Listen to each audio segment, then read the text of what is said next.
Now, in neighboring Uganda, summer break is over. Students are ready to return to school. But where are the teachers? Africa 54's Ndimiake Mwakalieli has the details. Hello, Ndimi.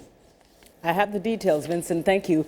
Well, teachers' strikes occur commonly in Africa, especially at the opening of the school term.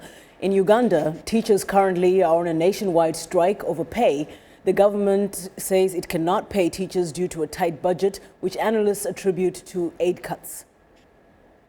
It's a school day, but these students at the Uganda Road Primary School in Kampala are playing outside while inside their fellow students catch a nap. Around the country, same thing. It will be this way until teachers end a nationwide strike that started Monday following the government's rejection of their demand for a 20% pay increase. The government has long promised to raise salaries for teachers among the lowest paid state workers, but has struggled to meet spending commitments since international donors halted aid last year over corruption allegations. In July, it emerged that tens of thousands of public workers, including teachers and police officers, had not received any pay for months. The Uganda National Teachers Union has close to 160,000 members. We are not going to teach. We are not even going to go to schools. Now, government has reacted equally. It is saying, if a teacher doesn't go to teach, we are chasing that teacher. It is saying, CAOs, CAOs, RDCs, education officers, go to school and ensure that these teachers teach.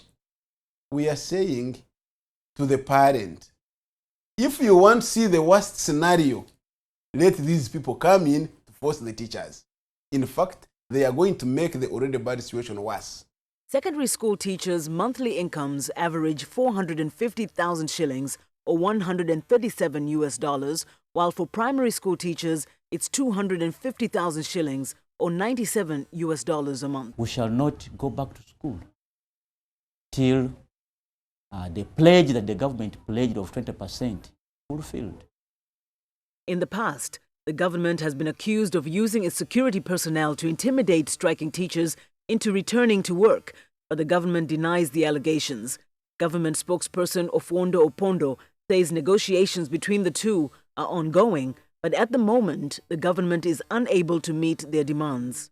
We made a promise that we want every school-age child to be in the school. We have made that promise.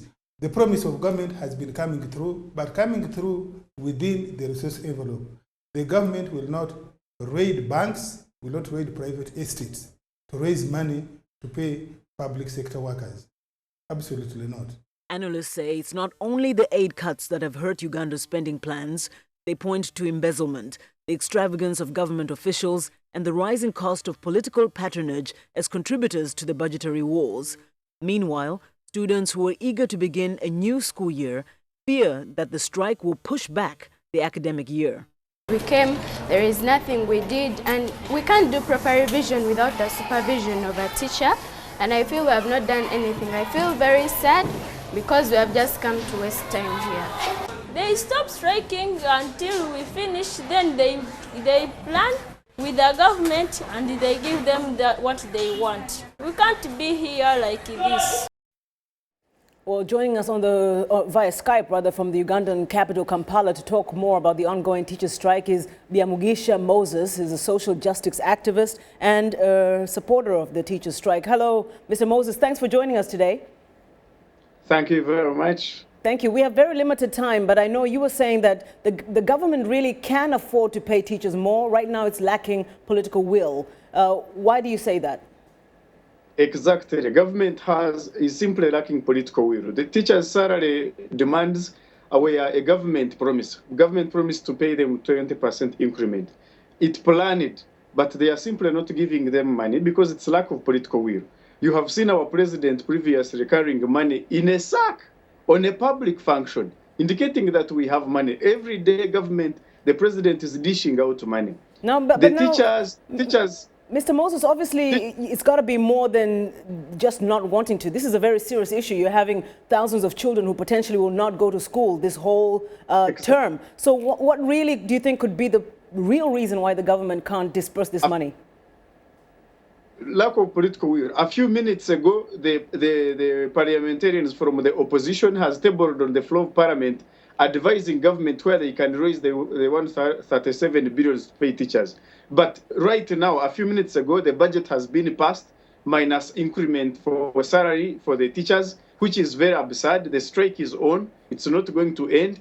I think the teachers simply need to continue pushing on because this government is simply looking at survival politics. It is forgetting the teacher. And yet, teachers' salary increment is not for teachers, but for the children of those parents who are not privileged to take their children to private schools. Because these are mostly government schools. In their private schools, not in government schools. Well, thank you so much.